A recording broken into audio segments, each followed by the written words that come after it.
Good morning to everybody. First and foremost, just want to give these out, not to make anybody else jealous who's watching the recordings or anything. But B'chazi Hashem, these were printed yesterday, a brand new kuntres, and they printed very nicely actually. So I'm going to hand these out to the chabura. And also just for our local audience and members here, we have a lot of them, and if people want to bring, even this morning to their shuls, if you want to take a stack, I have boxes here that you're welcome to take and distribute. And it should be something special. As Hashem, leading up to Shavuos over Shabbos, something to learn Shavuos night. If you're not with us, because we're going to be learning something else, but this is something definitely, I think, reasonable to work through. It has both the nigla and the pnimius, and it's something very special. B'siyata d'shmaya. So I'm very grateful to Hashem. B'sayich Rabbi Mahalalanu that Hashem was mezakeh to be able to write this almost by itself. I had no intention of writing anything like this over Pesach. I happened to be looking into the sugya, happened to be, and then everything sort of flowed from there. And it took about 3 days to write this. Many long hours of writing, but it just flowed down. And it was Siyata Shmaya and Ashkacha, so I'm very grateful for it, and I'm very grateful to be able to share it with all of you. I hope that you enjoy it. Okay, so let's jump into Torah Yates. And also, just one other comment is that I'm very extra grateful to the donors, some of whom are anonymous and some of whom are not anonymous, in this very room, who enabled me to print these copies both here in the UK, as well as a number of our sponsors for American copies, which are being printed today in the 5 towns, and those will get distributed. So, Baruch Hashem. Siyata d'shmaya. Thank you very much. Let's jump back into Torah Yates. And I believe we're up to Ice Test and Torah Yates, where we are speaking about, at this point, we're speaking about Rimazim to Kol Hanal, to like everything that we've spoken about until this point, about a person who's able, by virtue of being connected to a worldview of Lashon HaKodesh, that Lashon Neifel HaLashon causes a worldview of the Lashonis of the Umas Ha'olam to fall away. Such a person is connected to Targum, which is contributing to their engagement with Lashon HaKodesh, just like Chava's built Dafka out of the Tardema. And we learned Yishlach Ezercha Mikodesh, right? Ezercha Mikodesh, Ezercha is Chava, Mikodesh is Lashon HaKodesh, and the Sefer Tevis is Choshech. Chava is built up, right, through Yishlach Ezercha Mikodesh, through the Choshech, through the Tardema, which is Gematria Targum, right? And we've discussed all this at length. And Mamela, the remez that we learned yesterday, is Umitzi and Yesadeka. And so a person becomes a kind of person who, when they're sitting to eat, which is just one mashal, but it's maybe one of the paramount mishalim as it relates to Gashmi, is, right, that they're Mitzi and Yesadeka. They are getting their spiritual sustenance. Their physical sustenance, which it turns out is spiritual sustenance, the way that we've explained it, from the tziyunim, from the sparks, right, from the letters that are within the food, and through consciousness of just exactly what process is taking place here, identifying as a soul in a dead body. Remember, like we said, the body always remains dead, right? That's one of the illusions. The body is fundamentally dead, and that's why we say in a Lekhan Nitzar, because in a Lekhan Neshama, sometimes it's like jarring to hear me say this, but then I remind people, we literally say it in our davening every morning. HaMachazir Neshamas Lefgarim Mesim, right? Our bodies are Pgarim Mesim.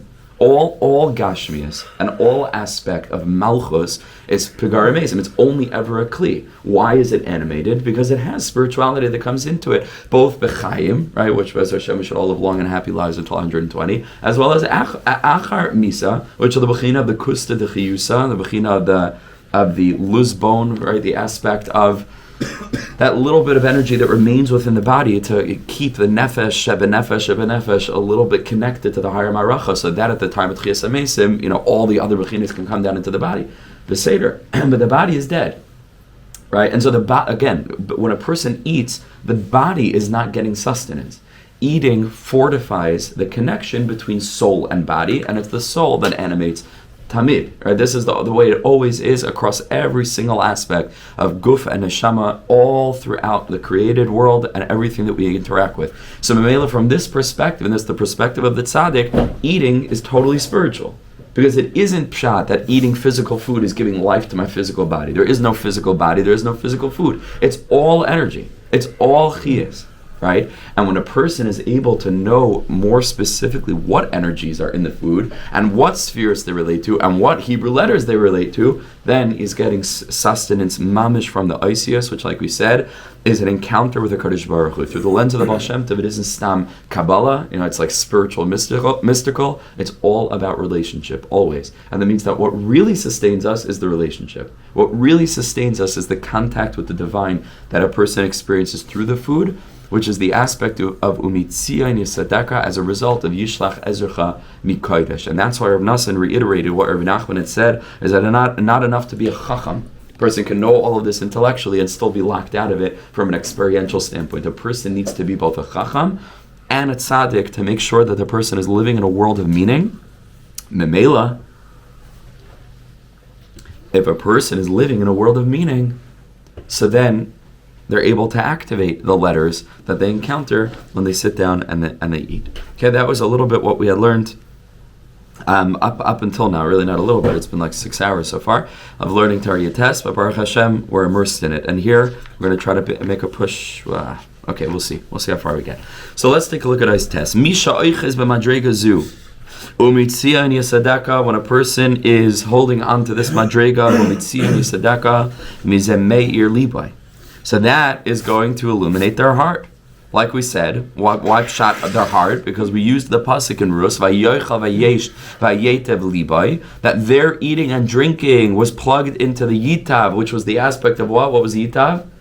You remember? Vayar lekim asa or kitai. Remember? Yitav was connected to light, right? And so their eating and drinking is vayitav. They're connected to the energy. And Mamela, we said Libai. What was Pshat in Libai? Libai is the 32 times that Elikim is mentioned in the creation narrative, right? Which is a reference to all of the letters of HaKadosh Baruch Hu, Yomer Elikim. It's the words of Hashem that are activating all of creation and that give it life, that bring it to life and give it life.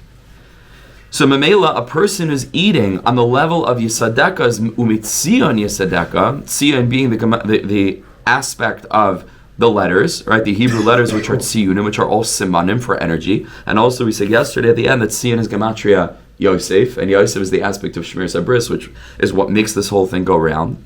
Mizem me'ir libai. So Mamela's heart is going to be illuminated. Kishem halev ha'ideh shemekabel v'nizah mishufra mishufra. He says the heart is called the heart specifically because it is most immediately sustained through the shufra, through the spirituality of spirituality, which is the lamed beis elikim shel ma'aser bereishis.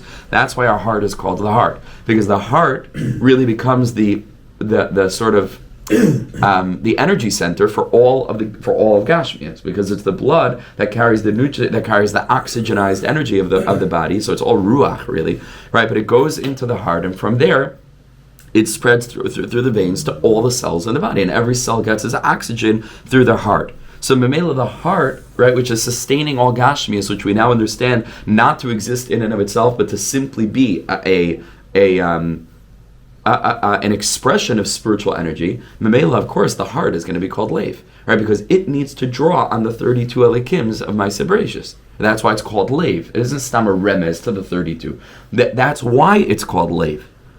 Shekul animshachim bebechinas lamed beis elikim shel ma'aser bereishis, because all of the energies that are coming down into the person's body through the heart, if the heart is, and we know this, chas v'shalom, person, the rest of the body could be functioning. If they have a heart attack, the chas v'shalom, a person can be very, very, very gravely ill, right? And that means that in a certain sense, this that we function is all dependent on the heart. The male of the heart has to be called Lev, because it's trying to keep us conscious of the fact that actually no part of our physical structure, right, is supported in and of itself. It all comes from Ruchnias. And that's why the heart is called Lev, Lamed Beis Elikim of Ma'aser Bereishis. Why was it particular about Kedushas HaMeis? At some point the Neshama leaves. Is it a bit more like a tefillin bag that has some, there's a keli for Kedusha? Tashmish for Kedusha. Yes, I think that's absolutely true. I think that's true, and there is a bechina of that, right? If you want to take that even further, every single thing in Gashmias is that way, because everything's a kli, meaning as much as it exists, it's already Tashmish Kedusha. And that means that a person who approaches life with consciousness feels the Kedusha, mamish in everything. Feels the Kedusha in everything. There's a very... What's that? As long as there's Kedusha there. But there's always Kedusha. That's what we're saying. Meaning, on an overt level, there's Kodesh and Chal. The way that we're understanding it now, that even Targum, right, has the capacity to communicate Kedusha. So, Memela, in a certain Bechina, everything is Kodesh. Everything is Kodesh. Certainly things that aren't Averas are Kodesh, but we're suggesting here that even an Avera is Kodesh, listen carefully, as a result of the opportunity to stay away from it.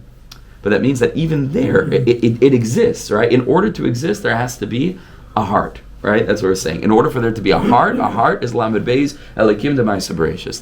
So as a person evolves spiritually, like I would say on the lowest rung, and that's what we say a lot of times. The shul is holy, the Beis Medrash is holy. Everything else is either it's irrelevant or it's tamei, right? As a person gets a little bit more spiritually conscious, right? Like we're learning from the Baal Shem Tov and elevating Klipas Noiga. The shul is holy, the Beis Medrash is holy, my breakfast is holy, and my 9 to 5 is holy, and right. I would say as a person gets even more conscious, there's nothing that isn't holy. There's a bechin of kol mada avid rachmana l'tav avid. But in order for it to be tav avid, it has to be mada avid rachmana, right? So a person has to be living in the consciousness of this is literally a manifestation of godliness, right? You understand? So, and on all of the layers, we still maintain the halachic integrity of kodesh and chal with all of the various halachas, because Hashem, sort of encodes halacha for the layman, like meaning that it settles into the simplest consciousness of the distinctions between kodesh and chal. But as a person rises, right, without blurring the boundary between kodesh and chal and all of the connotations, a person begins to wake up to the spirit of a Kodesh Baruch Hu and everything. There's a great Jewish thinker and writer, and he was a remarkable soul. And he was a professor of Jewish studies. His name was Abraham Joshua Heschel. Some may have heard of him. He was a remarkable soul. He was an Ish Pele. He was a bit of a complex individual as it relates to halacha and so on and so forth. He was an absolutely remarkable soul whose writings, in my humble estimation, capture the full spirit of the Baal Shem Tov in ways that I've never seen elsewhere. It was almost as if Rav Yasher Ber Soloveitchik was the modern incarnation of Chaim Volozhin and that approach. Even though in many ways he was also very influenced by Hasidus, and so he also had a very poetic soul. And Abraham Joshua Heschel was sort of like the Baal Shem Tov foil to that. And they both wrote in hyper intellectual terms. And it's Yadua that Heschel had a very hard time with the book, Halachic Man. He famously said, "Ish halacha lo haya lo nevra." He said there was never such a thing as Rav Soloveitchik's Halachic Man. Without getting into all of the details, you have to know Halachic Man and so on. Without doing that, but in his youth, when he was studying in a university in Berlin, and he was the son of Hasidic royalty. He was named Avram Yeshua, after Rav, and he was. His brother-in-law was the Kapishn Rebbe in Bar Park. Without getting into Heschel now, it's a whole huge sugya, but his brother-in-law was the Kapishn Rebbe in Bar Park, and they used to have him for Shabbos from time to time. And his brother-in-law used to always say, it's a big mazel for all the Rebbes that he went on his derech, because we would all be out of business. And if he had become a Rebbe, he wasn't even close. The man was head and shoulders above the rest in his learning, in his spiritual sensitivity. He was an ish gadol ad l'ma'od. I'm going to get into a lot of trouble for saying this. I don't care. He was an ish gadol ad l'ma'od, and he had his inyanim. He was a gadol. He was mamash a gadol in learning. He had smicha from Rabbi Menachem Zembo when he was 13 years old. The man was an ish pella. He was an ish pella. So it's written in his biography. It's a 2-part biography, an excellent biography, the blue book and the red book. Kitzer, it's written in his biography that when he was in university in Berlin, he was always seeking spiritual connection. And one of the fellow students once took a walk with him, and they were walking at the city at the city limits. And back in those days, he still dressed like a Chassidish. He went to Berlin, wearing his levush. Like he went out chassid. Like he really believed that you have to learn academia. And then he had a little bit of his journey, a little bit later on. And they were walking, and he was holding his hat and jacket. It was a hot spring day. And they were walking over there by the edge of the city limits, bordering on the forest. And they were going to walk into the forest. And they were talking, spoinus and different things. And as they reached the edge of the forest, he put on his jacket and his hat. And his friend said, "What's pshat?" And he said, "We're about to go into a holy place. We're about to go into nature. A holy place." He wore a hat and jacket. And this was his. So it's just the story came. I didn't plan to say the story. It just popped into my head. When you talk about a person of a higher level of awareness, so yeah, the forest is also kodesh, and a mace, that held a human soul is mamish. There's a tumah there, but the tumah is a result of a certain level of kedusha leaving, right? And that always leaves a vacuum.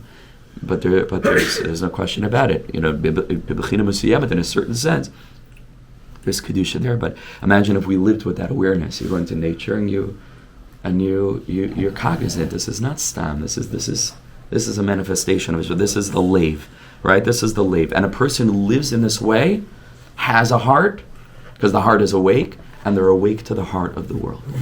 They know that the world has a lave. And the heart of the world is the Lamed Beis, lave, Elokim of Ma'aseh Bereshis. God is here. Hashem is present.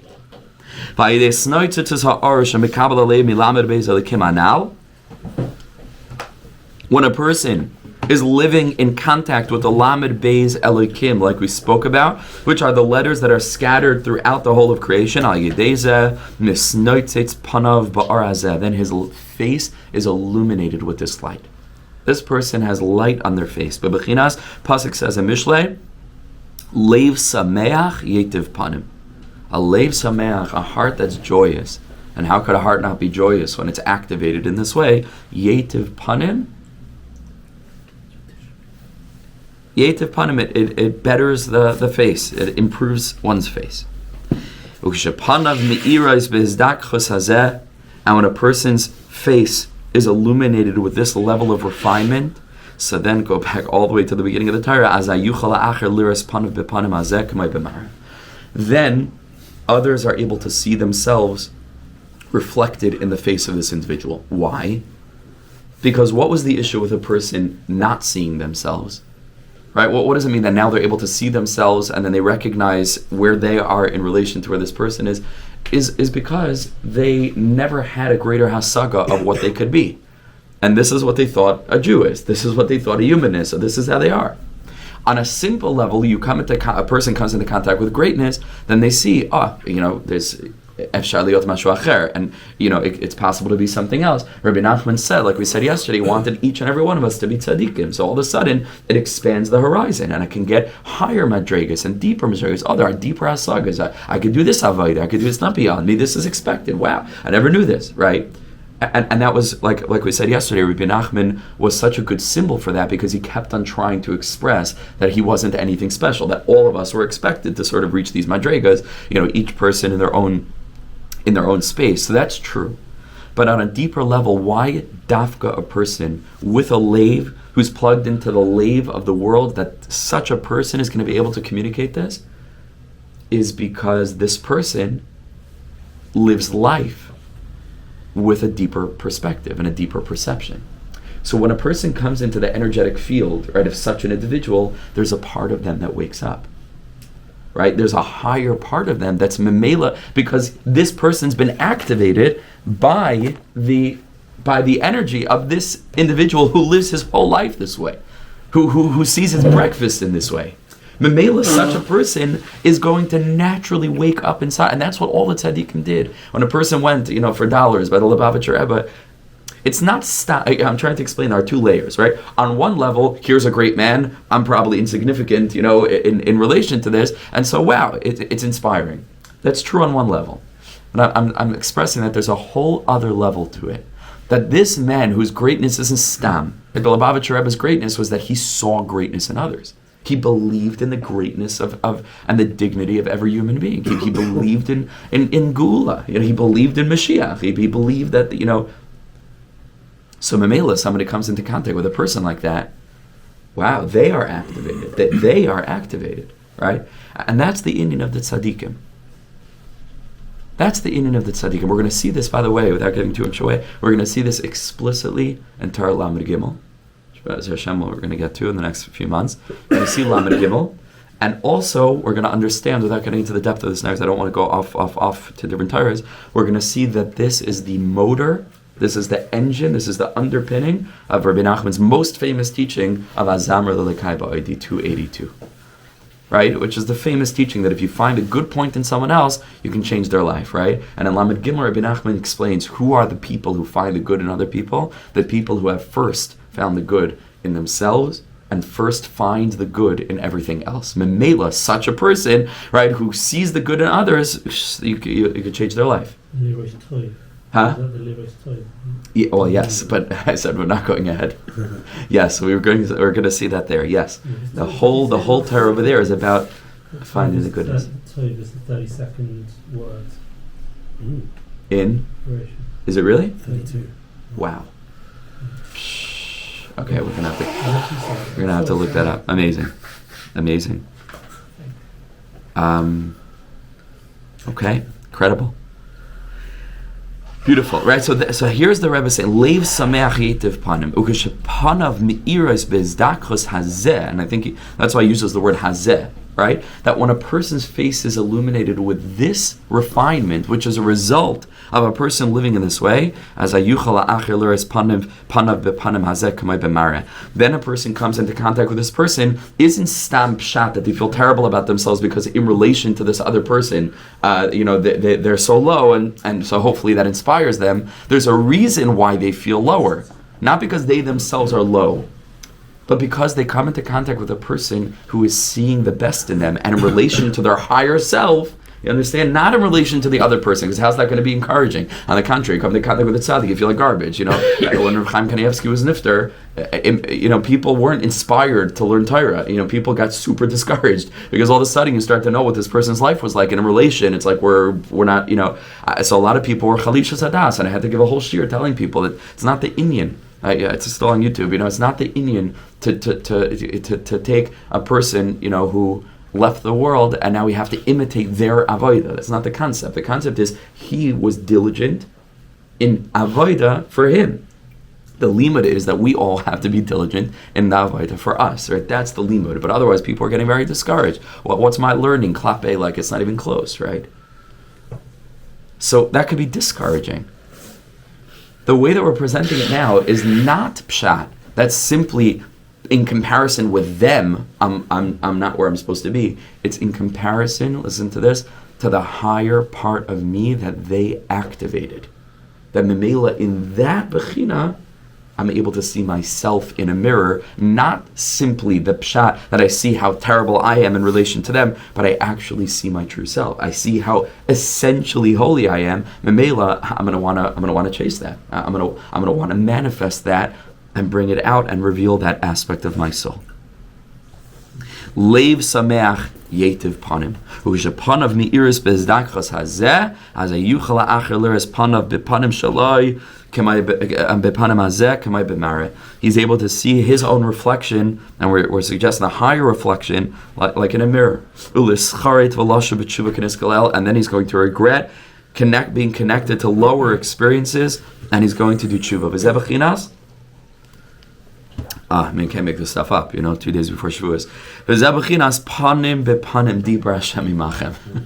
By Matan Torah, the pasuk of Devarim describes Matan Torah as panim bepanim. Mamash Rabbeinu tells Klai, so don't forget, Hashem spoke to you panim bepanim. Says the Rebbe, what's the panim bepanim? Hainu ayidei sheyesh imachem dibur Hashem. When it's dibur Hashem imachem, meaning when a person lives on the level of connectivity to the diburim of HaKadosh Baruch Hu and everything that umitzi on Yisadeka, so then panim bepanim. When it's dibur Hashem imachem, when a person lives a life of targum, which is therefore shleimus lashon hakodesh chava, memela panim bepanim. Hainu shleimus lashon hakodesh ayidei zeh misnoitzitz hapanim umeiris kol kach at yuchal Yisrael's panim bepanim. Panim bepanim because of dibur Hashem imachem. When you have the dvar Hashem. Okay. Interesting. It's lehisrois. It's him. It's hitpael. It's his own. It's his own avodah into which he can reflect all of a sudden. Yeah, it's like you're putting the mirror in the periscope that enables you to see what's happening outside, B'diuk. back inside. B'diuk. Exactly. That's the process that's taking place. Yeah. Okay, now back to the very, very beginning of the Torah, where we began with the sefer Ditzniusa, where the Rebbe said, "Adle have a maskala lo have a mashgichen apin ba'apin," right? And we explained that in the very beginning, al pi pshat of the side, right? That Adle have a maskala until there was the Olam HaTikun, and there was only Olam HaTayu, where everything was scattered. So until there was an integrated balance between Chesed and Gvura, which produced Tiferes, etc., lo have a mashgichen apin ba'apin, right? Things weren't communicating, things weren't working together in a collaborative sense. Okay, that's what it means al pi pshat.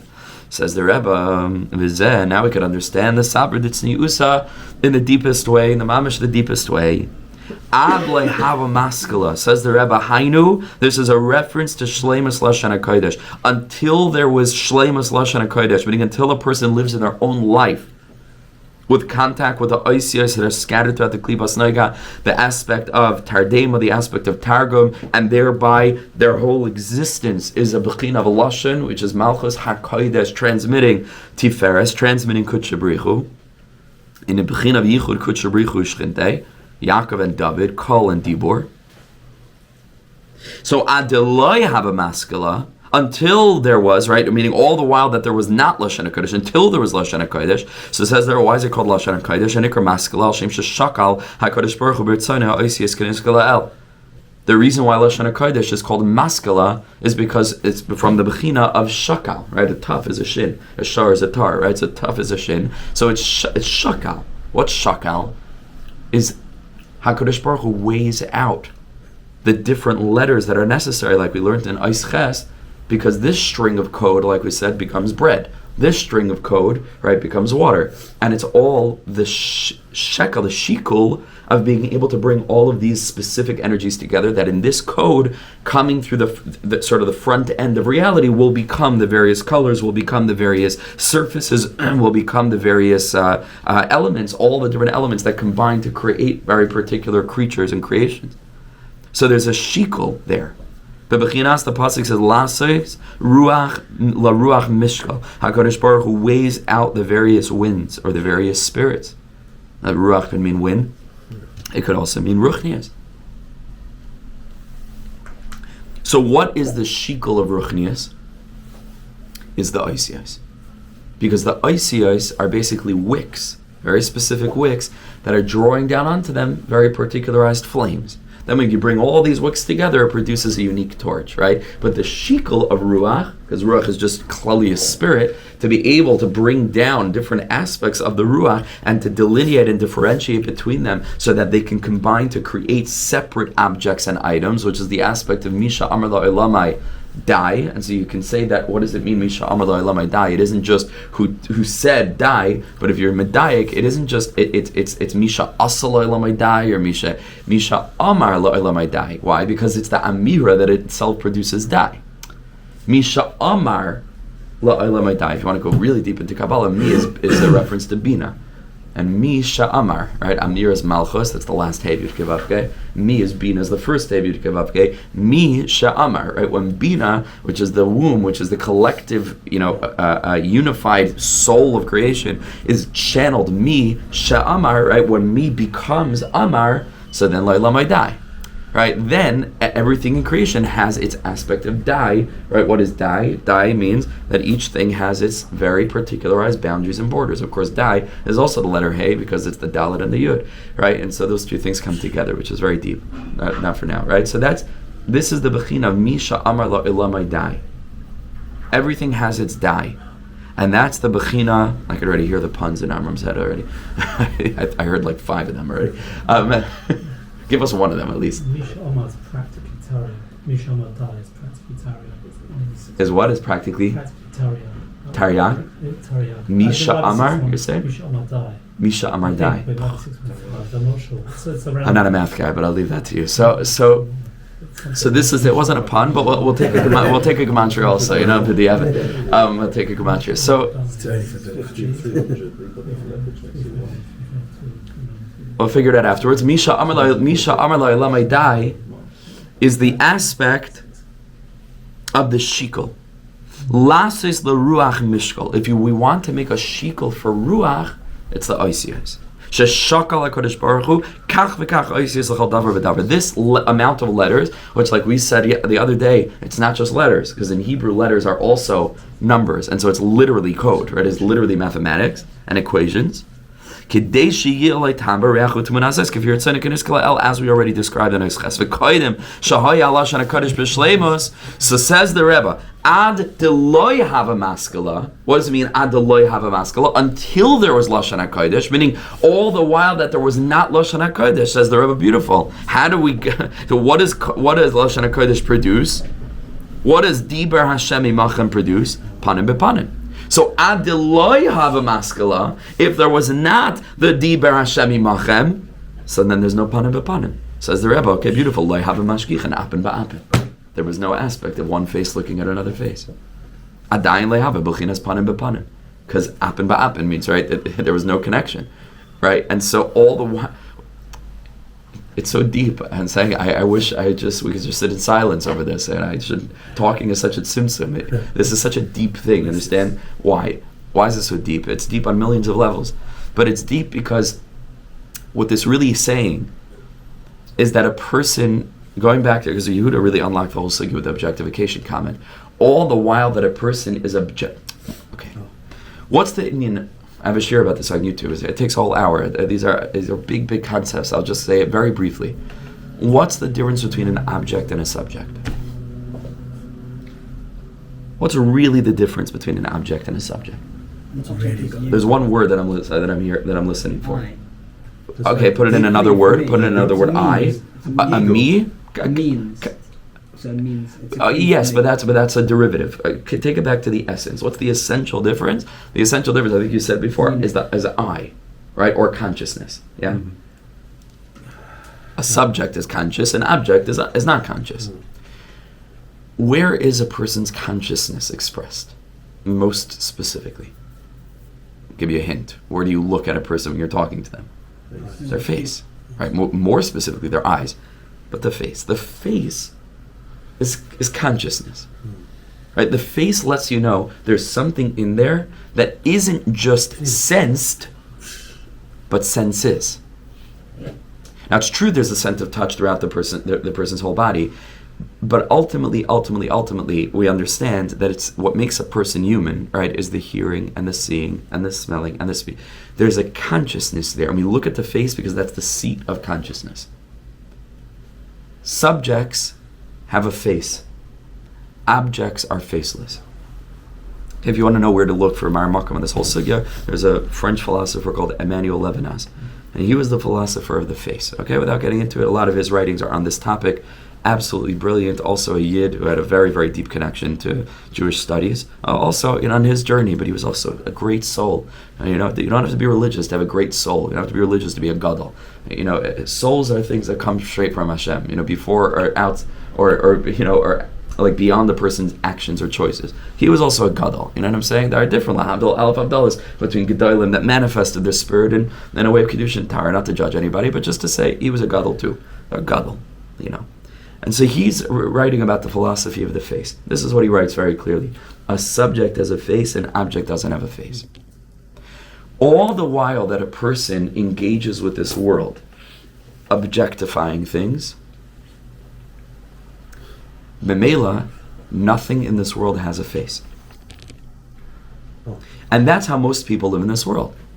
Things are there for me to sense without the perception of maybe this thing actually having a personality. It's lacking pnim. It's lacking pnim, Yeah. which is the panim. Beautiful. So that means there's nothing to relate to. There's no relationship.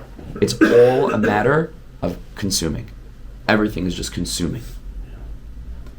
However, says the Rebbe, when a person wakes up to the chiyas eloki, to the spirituality within everything, what happens is, when there is maskala, you know what else there is? Apen ba'apen. Now, the Rebbe understood that to mean that memela, when a person themselves gets a face because they live in a meaningful way, someone else will realize their face, which is true. And that's what the Rebbe said. Apen ba'apen, they'll recognize they have a higher self. Oh my gosh, they have a higher self, but they're not living in alignment with it. Okay, they're going to do tshuva, they're going to strive to live in alignment with it. MS. I'm saying much, much, much broader. Ad loy have a maskala, when a person's not living in contact with the realization that everything is alive, and if anything is alive, it's because Hashem Elokeichem is the Elokim Chaim. God is alive, and that is the definition of it's not two things. There's God, and then there's life. God is life. Life is God. If there's something that's alive, it's godliness. There's nothing in between. This is the Chiyas Eloki. These are the letters that are transmitting godliness. They're in this thing. When a person wakes up to the reality that there are letters in everything, which means everything is alive, which means everything is conscious. There's consciousness in everything. Then a person begins to interact with this world on the level of panim bepanim. You begin to realize that everything has a face. And then Levinas's whole thing is that you can't do violence. You can't do violence to a thing that has a face, fundamentally. Because no matter what you do to it, all the while that they're alive, they have a consciousness that's always going to be free. You can never, ever, ever, the way that he writes it so beautifully and powerfully, he says you can never do ultimate violence to a human being unless you kill them, chas v'shalom. Right? But all the while that there's always going to be an aspect of freedom that you'll never, ever, ever be able to touch. And that's their pace. And that's their face, not their pace. That's their face. Right? That's their face. And so Memela, all the while that a person lives in this world recognizing that everything has a face, so then they start to live in this world in a way of panim bepanim. And then when a person's standing at the edge of a forest, like Heschel, he puts on his hat and jacket, if that should happen to be his way of expressing gravity. It's not mine personally, but that and that's an inyan of Koved Rosh. It's a singular and plural panim. Yeah, pun. Oh gosh, I mean, Edgar, you're just walking right into the trap here. It's one of those things that doesn't really have. But why not pun it? Pun is... Lashon, neufel lashon. Yeah, it's in the same way that... No? That's literally what pun is. It's in the same way that Mayim doesn't have a singular, really. Yeah, well, I guess you can say may, you know. Upon came late. Beautiful. So they all comes together. Yafeh. Beautiful. So you're saying panim is already dual, right? Panim is already dual. It's real. Kain leva adam la adam. Right? Because everything is dual. Or we spoke about that, I think. Right? To extricate like one part of us from the other part. We're already dual. Okay. Amazing. I just had to sort of put that out. Loy havim mishkichin. So basically, what I'll say is like this. You can sum up this whole entire Torah in these three words: mashgichin, apen, ba'apen. Mashgichin, apen, ba'apen. Rabbi Nachman wants in his Torah that he's teaching us, and ultimately, the Bari Olam giving us the Torah, giving us tzaddikim like this, wants that we should live in a world that's awake, and we should live with a sensitivity to the face that everything has, in constant dialogue with our surroundings. I don't know if I'm expressing this well enough. It's a very delicate thing. Each person, whatever, will have to sort of integrate it in their own mind, what this might mean, to interact with things as if they had a face.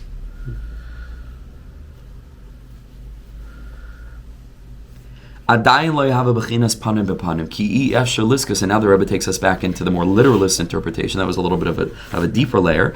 But if you hear the literal interpretation, is ki efshar liskus the b'chinas panim be'iris hanal she'mechinas panim bepanim. Meaning, in order to have a refined face that's going to enable someone else to see their face, kemayim pan, like we said, kemayim panim al panim. That is only possible once the person accesses the element of maskala shebechinas shleimus lashon kodesh kaniskala el. Ki ikar bechinas panim bepanim hu ayidei dibar Hashem imachem kaniskala el. That's how a person gets the panim bepanim, because of the dibar Hashem. So once there is maskala, which is lashon kodesh, then mashgich napen ba'apen. However, b'zeh ad loy have a maskala, all the while that the person has not yet attained this madreg of lashon hakodesh. So then, hana b'chinas lashon hakodesh ikar shleimusa yidei targum shu noiga, right, which is the aspect of the targum, right. And here the Rebbe says, and in Chazal, in the Zohar Kodesh, hanikra tikla kiyadua. The targum is itself, which is the b'china of noiga, is itself called the takla or the tikla, which is the maskala. Right, and this is very, very deep, but basically, for whatever this means, the parts of Zeir Anpin correlates with the energy of the Klipas Noiga and the Eitz Hadas Toivara. Because we said, I hinted to it briefly, but I don't want to get that deep into these things. But I mentioned earlier in a previous year that if you think of it, you have the chashmal, you have the klipas naiga, and then you have the shalosh klipas atmeis legamri. I said that all systems in Kabbalah and Pnimis Torah are all parallel systems, right? And so across the board, you're going to have to start making cheshbonos. Where do these layers correlate with all other layers? And it's going to be relative. So obviously, we're not going to speak about a dargan kedusha being shalosh klipas atmeis legamri. Everything is relative, right? And that's very important to understand, as the tzaddikim make clear. Right? However, in a certain sense, this three-layered system is going to correlate to the last three letters of Yud Kei Vav Kei, right? So the Shalosh Klibas Hatmeis Legamri is gonna emerge, right? And so again, you have to be delicate. We're not saying that the last Hey of Yud Kei Vav Kei is Shalosh Klibas Hatmeis Legamri. It's part of Hashem's name. So you have to understand exactly what's in what sense. In a relative sense, that's going to be the last Hey. Chashmal is going to be the first Hey, right? Which is the Bechina of Bina, like we learned. Mi. Yitain Tami Mitar, right? And then the Vav is going to be the Bechina of Noiga. Now, it just so happens to be that in the Partsufim, right? So you have, what's the Hey, right? The Hey is going to be the parts of Ima, which is sort of, from our perspective, the womb of all of creation, right? So it's more relatable, so to speak, than Chachma. Chachma is just like the master plan, is beyond this. Bina is the Im Habanim, right? That's the mother, where all of the energies that are going to become creation are birthed, right? And they're held in the womb. And then the final Hey is our reality, right? As we experience it, everything revealed, everything manifest. And that's the Bechina of Malchus, is the last Hey. And the Vav becomes the 6 spheros from Chesed down to Yesod, right? And that's called Zer Anpin, Dafka face. It's a small face. Amazing, right? It has a face. Zer Anpin. So, and that's the 6 spheres. Where is the maskala? The maskala unfolds through the 6 spheres. Chesed, Gvur, Tiferes. That's Achad Yesod, right? That is a process of balancing. And so the Ikar Maskala is also the world of Yitzira, which is the parts of Zer Ampin, which is the Vav of Yud Kei Vav Kei, which is the Klipas Naiga. So the Rebbe says that the Shleimus Lashon HaKodesh that's going to enable a person to live with the Bechina of Maskala is all through the Targum, because Targum is Noiga, and we need Noiga in order to be Mashlam Lashon HaKodesh. Okay, if you didn't get that, it's not important. That's the Rebbe. I mean, it is important, but it's not crucial for the Rebbe is just throwing that in over there. Shehu Noiga, right? Hanikar Takla, right? Kiyadua, because the Noiga does correlate to that realm already of the Eitz Hadas Toivara, right? Which is the place of the Noiga. Yes. That's Noiga. Yes, that's Noiga, exactly. In a certain Bechina. Yeah. Okay, in a certain Bechina. It's that connected. Yeah, I'm not sure if it's connected. We're not going too deeply into it. In a relative sense, there's a Bechina of Noiga there. Because Noiga, the first time we encounter Noiga in the Zohar Kodesh is in the Eitz Hadas Toivara. The Eitz Hadas Toivara is Noiga.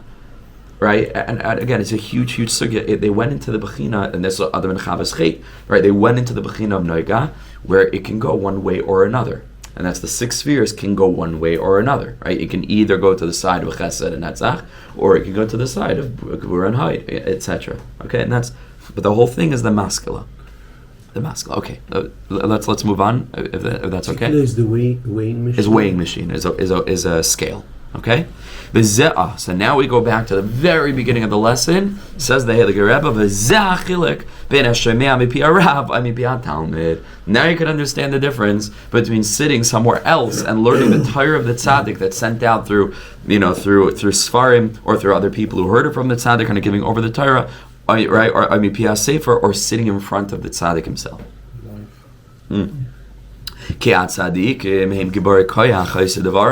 Because the pasuk in Tehillim says that the tzaddikim are gibayri kayach ois devarai. They are mighty warriors. They are very, very strong ois devarai. They build up Hakadosh Baruch Hu's dibur. And we were applying al tikar banayach ela boinayach, right? The tzaddikim build up. Shem oisimu boinam adibur shal Hakadosh Baruch Hu. By virtue of the way that they live, by virtue of the way that they experience everything as having a face, and they're gentle not just to people and not just to creatures, but they're gentle to objects. You see the way that they engage with food. It has a panim. It's a relationship. They're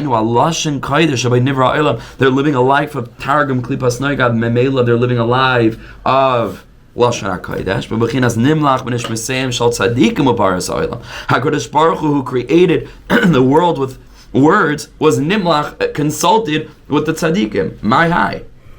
What's the kesher between he created the world and he asked the tzaddikim, because the tzaddikim are going to be the ones that are mashlim the world. This goes very deeply, again, not getting really deep stuck in this now, just go further to the end of the paragraph. This is very deep to what we're learning on Thursday nights. Because in the Thursday night series, we've been talking about the partnership that we have with the Kodesh Baruch Hu Ma'aseh Bereishis that's manifest in Vayichulu. Right? What's Shabbos? Shabbos is Malchus. Shabbos is all about Dibur. In Torah Beis and Likutei Moharan Amud, Rabbi Nachman makes that connection explicitly.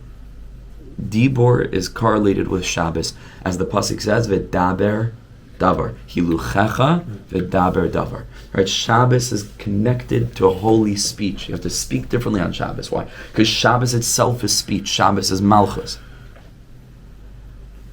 Memela, if Shabbos is Malchus to Kedusha, and Shabbos is Me'ein Olam Haba, and the Me'ein Olam Haba is that Shabbos is Malchus, and Olam Haba is Bina, and that's the Bechina of Misha Amar Lo'olam Idai.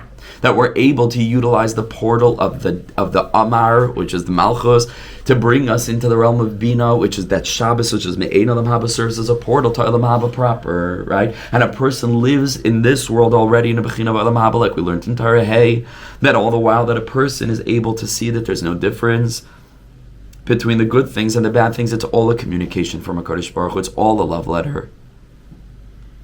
Memela, such a person is able to say Vayechulu in as much as they become a partner with the Kodesh Baruch Hu in creation. And that's Rabbi Nachman saying over here, HaKadosh Baruch Hu consulted with the tzaddikim before creating the world with Dibur, because they would be the ones to allow that Dibur to manifest.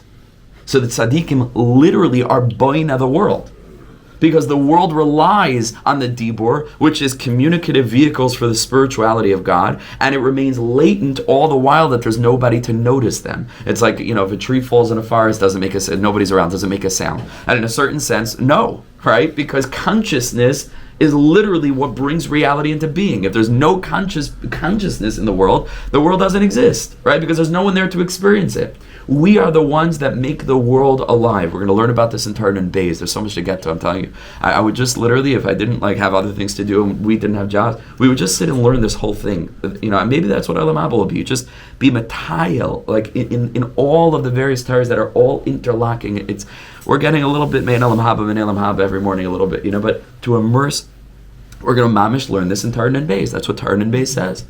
That the world becomes real, and as much as Yidden are being Yidden for real. Because the letters will remain either dormant, also Torah Lamed Gimel, or if we're cognizant of them, we awaken them. The more we become conscious of it, the more it exists.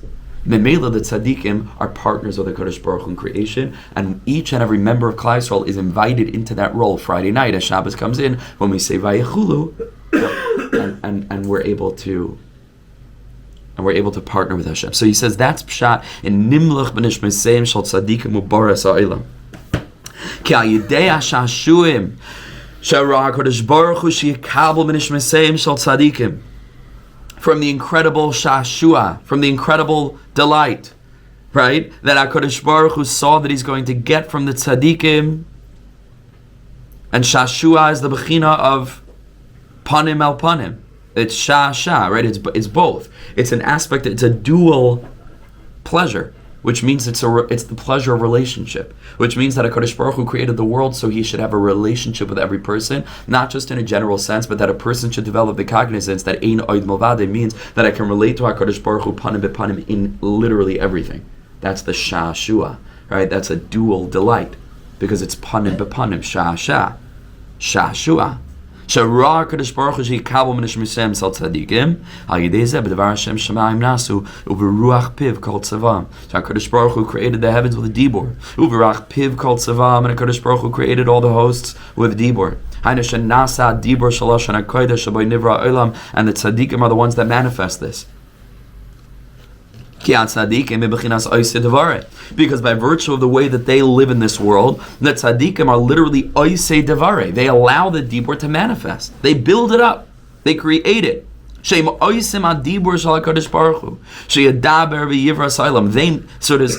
don't speak those words. God spoke the words, but they make the words. Right? They reveal the words in this reality.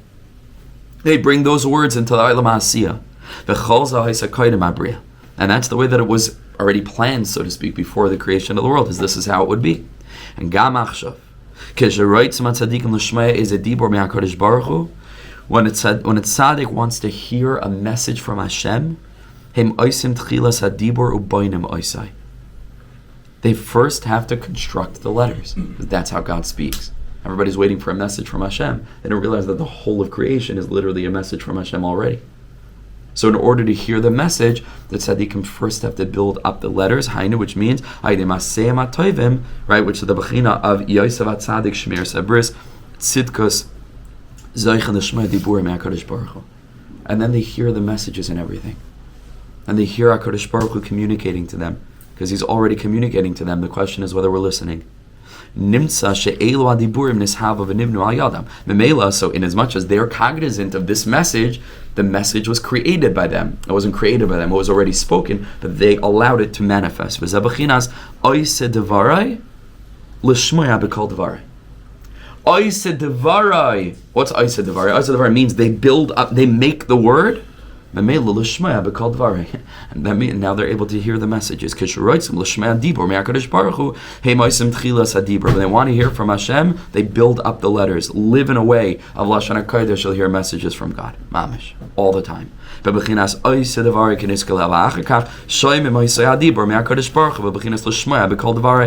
they're able to hear the words from HaKadosh Baruch Hu because HaKadosh Baruch Hu was speaking to them through this dibur.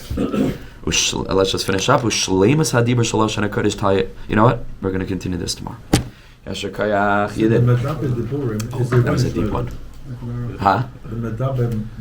Is HaKadosh Baruch Hu. So when we have now sefer b'midbar is b'medaber. Diburim is the next one. Yes, absolutely. HaKadosh Baruch Hu is the ultimate medaber. Okay, well, thank you so much. Thank you to everybody joining us on the Zoom. And wishing everybody a